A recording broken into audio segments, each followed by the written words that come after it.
मैं 11th class की English syllabus के बारे में बच्चों आपको बता रहा हूँ। इंग्लिश का आप जानते हैं नया सिलेबस आया हुआ है। इस वर्ष इंग्लिश संपूर्ण इंग्लिश परिवर्तित हो गई है। इसमें आपके लिए नई बुक्स लॉन्च हुई है। सीबीएसई बोर्ड की एनसीईआरटी की बुक्स आपको अब इस वर्ष पढ़ना है। जो प्रकाशक यहाँ प्रकाशित किए हैं 3 पार्ट में होती है, लेकिन तीनों पार्ट एक ही बुक्स में है। प्रोज का नाम आपके हॉर्नबिल है। प्रोज का नाम आपके हॉर्नबिल,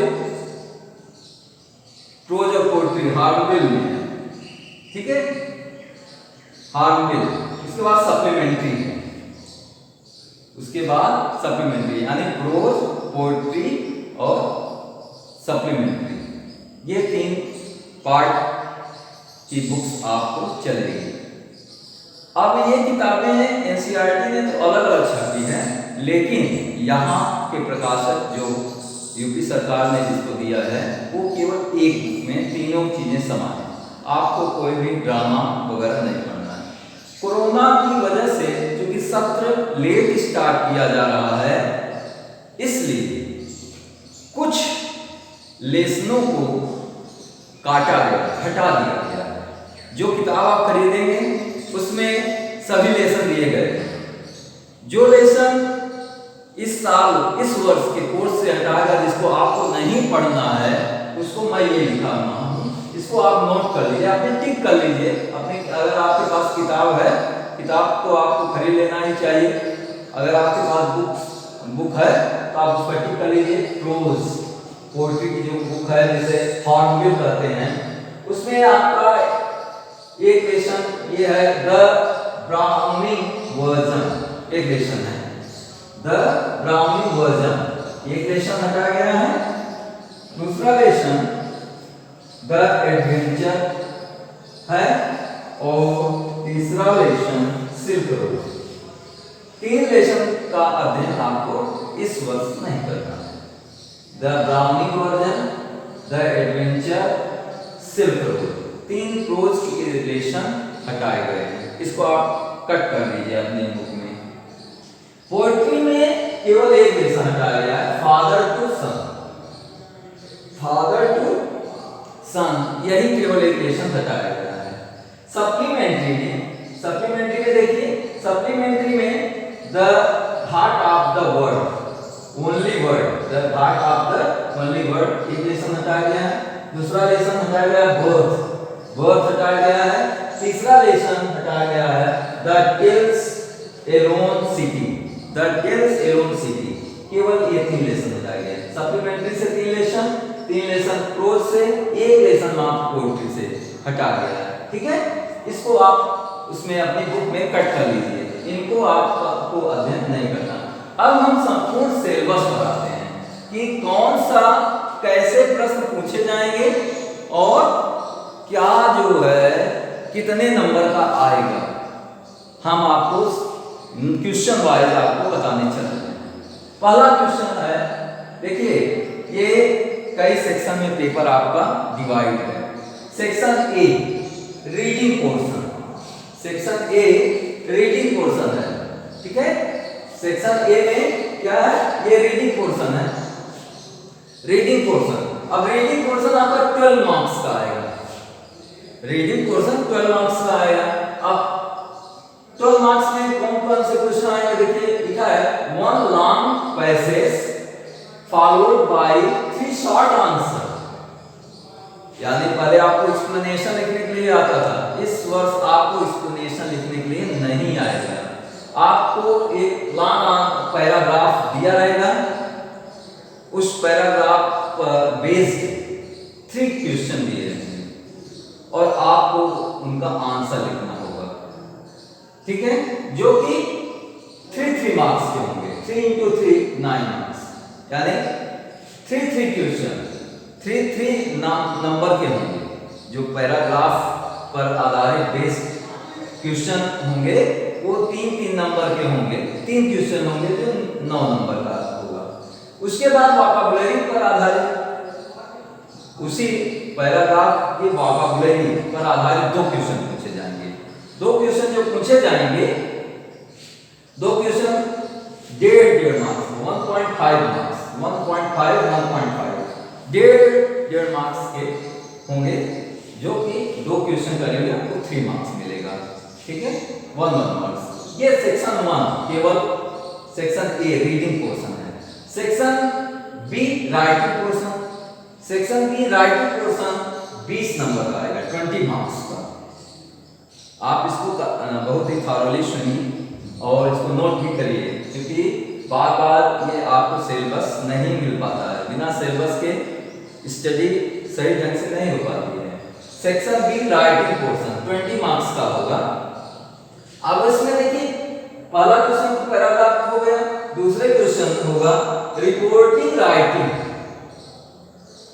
आपको जैसे कि पेपर वगैरह में कोई संवाददाता होता है, ठीक, वो रिपोर्टिंग करता है, लिखता है कि इलाहाबाद में 2 लोग कोरोना से डेथ हो गई। तो इस जो इंफॉर्मेशन है, इस इंफॉर्मेशन को आप कैसे रिपोर्ट करोगे, कैसे लिखोगे, उसी को आपको लिखना है। Reporting writing, note making, notes कैसे बनाए जाते हैं, आपका लॉन्ग आंसर है उसका छोटा आंसर कैसे लिखेंगे, एंड समरी। समरी, किसी चीज जो लॉन्ग दिया गया उसको छोटा करके हम कैसे लिखेंगे, इस स्किल को, ये राइटिंग स्किल इसमें ऊपर रखा जाएगा। ये 5 मार्क्स का होगा, 5 नंबर, यानी रिपोर्टिंग राइटिंग, रिपोर्ट करना कि रिपोर्टिंग कैसे की जाती है, न्यूज़पेपर में या टीवी पर रिपोर्टिंग कैसे की जाती है, आप उसको देखते हैं, पेपर भी पढ़ते हैं, आप देखिए कैसे संवाददाता उसको, रिपोर्टर उसको लिखा रहता है। तो उस बेस पर क्वेश्चन 1 आएगा, दूसरा नंबर का जो क्वेश्चन होगा 5 नंबर का होगा। तीसरा है एसे आर्टिकल्स। तीसरा क्वेश्चन जो होगा आपका एसे होगा, एसे लिखने के लिए आएगा, या आर्टिकल्स। आर्टिकल्स आप देते हैं जो ये न्यूज़पेपर का संपादकीय भाग होता है, जो न्यूज़पेपर का संपादकीय भाग होता है वो आर्टिकल्स कहलाता है। ठीक है, आर्टिकल उसे कहते हैं। ठीक है, तो एसे या आर्टिकल दोनों में से एक करना होगा, जो 10 मार्क्स का होगा, 10 मार्क्स। आर्टिकल ए से 10 मार्क्स का होगा।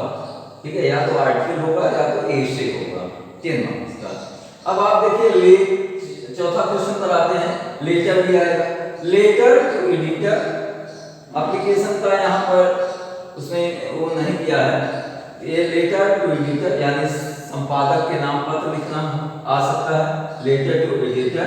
बिजनेस लेटर लिखने के लिए आ सकता है, आपको बुक्स ऑर्डर करना है, इस तरह से बिजनेस लेटर, या कंप्लेंट लेटर, अथवा जैसे कि आपको कोई शिकायत विद्युत विभाग में करना है, डीएम के यहाँ करना है, पुलिस विभाग में आपको करना है कि आपके यहाँ का लॉ एंड ऑर्डर गड़बड़ है, पानी वाटर सप्लाई के बारे में आपको लिखना है।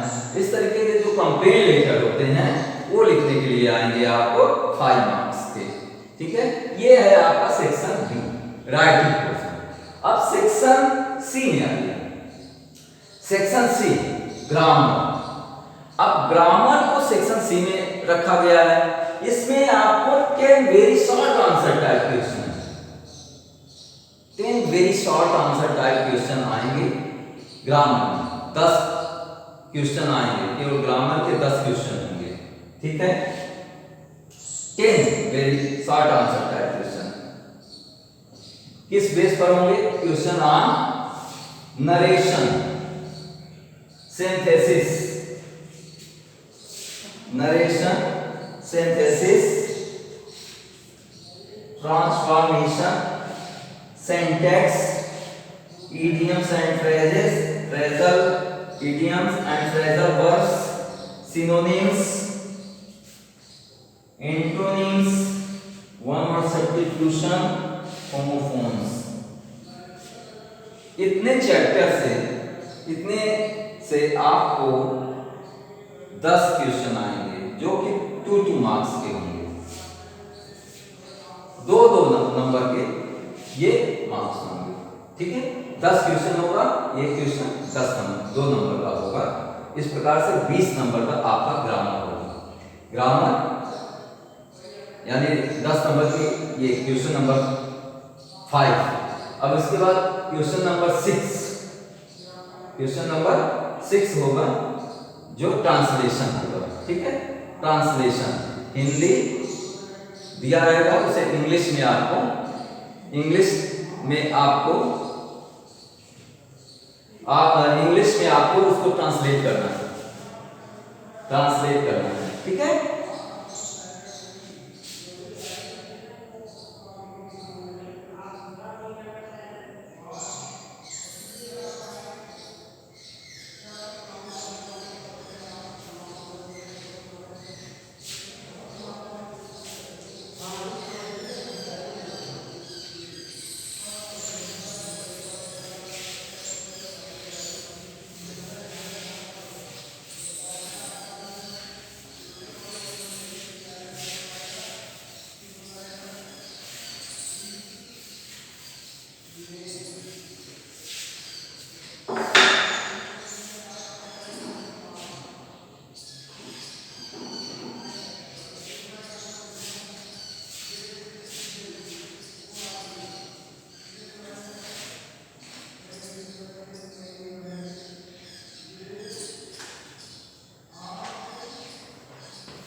ये देखो पॉज पर पॉज करिए। हाँ पॉज है।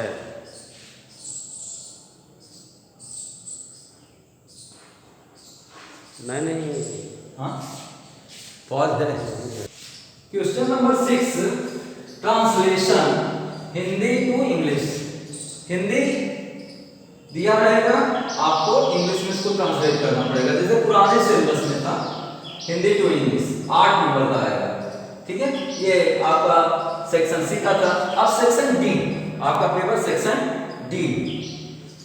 डी में आपके टेक्स्ट से संबंधित क्वेश्चन आएंगे। अब देख लीजिए कि पहले हमारे शुरू में जो पुराना सिलेबस था उसमें टेक्स्ट से शुरुआत नंबर 1 वाले क्वेश्चन आते थे, लेकिन इसमें सबसे लास्ट वाले क्वेश्चन जो होंगे हमारे टेक्स्ट बुक से होंगे।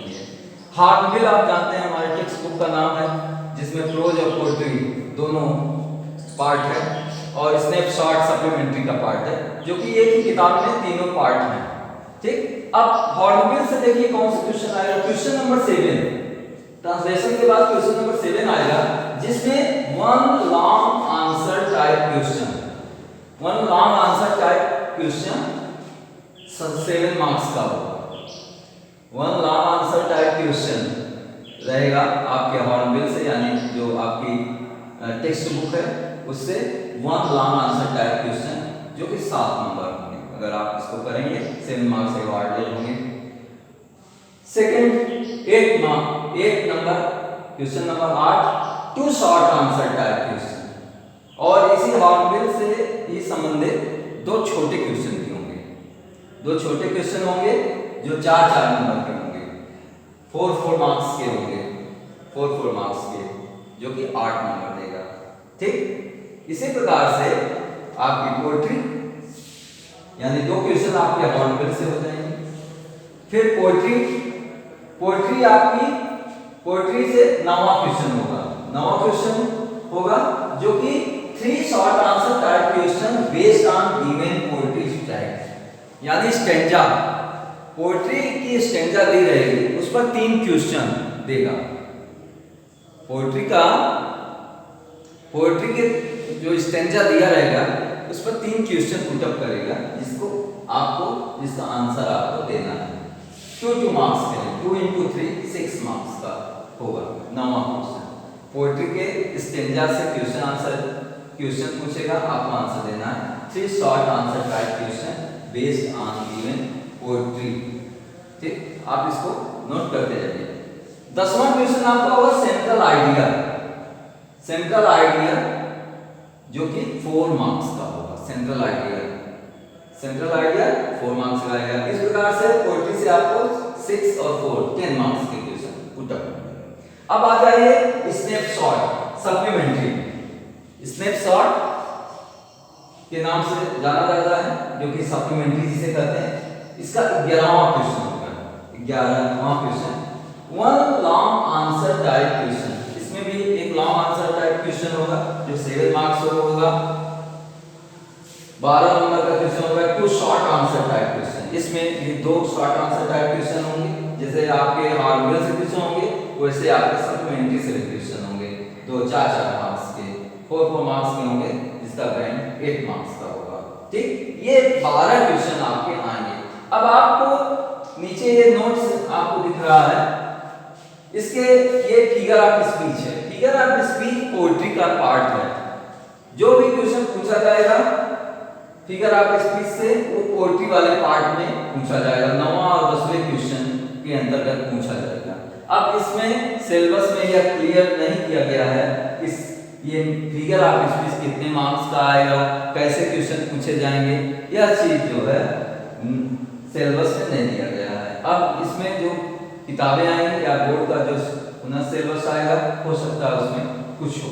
तो इसमें इन्होंने रिकमेंड किया है आपके लिए simile, metaphor, personification, hyperbole, oxymoron, apostrophe, onomatopoeia. इतने फिगर ऑफ स्पीच आपको रिकमेंड किए गए। इन्हीं में से जो भी क्वेश्चन पूछा जाएगा वो भी पोएट्री के अंतर्गत पूछा जाएगा। ये पोएट्री का पार्ट है। अब इसमें कैसे क्वेश्चन पूछे जाएंगे अभी ये क्लियर नहीं है। ठीक है, इस प्रकार से यह संपूर्ण सिलेबस क्लास 11 इंग्लिश, जो कि इस वर्ष जो है चेंज हो गया है, मैंने आपको बता दिया।